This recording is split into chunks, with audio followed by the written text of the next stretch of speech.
এই অন্তর্বর্তীকালীন সরকারের যে 3 মাস হয়েছে এবং সেই 3 মাসে আসলে বাংলাদেশের গণমাধ্যমের অবস্থা কীরকম ছিল, তাদের অবস্থা কতটুকু পরিবর্তন হলো, গণমাধ্যমের স্বাধীনতা কতটুকু নিশ্চিত হলো এবং আরও কী চ্যালেঞ্জসমূহ রয়েছে যেটা সামনের দিনে আমরা মোকাবেলা করতে পারি, সেই বিষয়গুলো নিয়ে আলোচনা হয়েছে।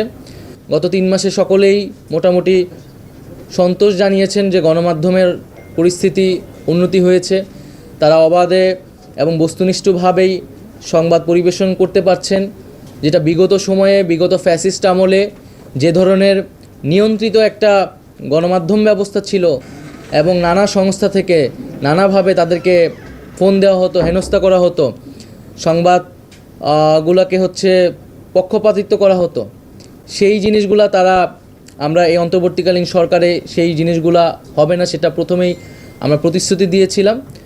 আরেকটি বিষয় হচ্ছে যে গুজব এবং অপপ্রচার।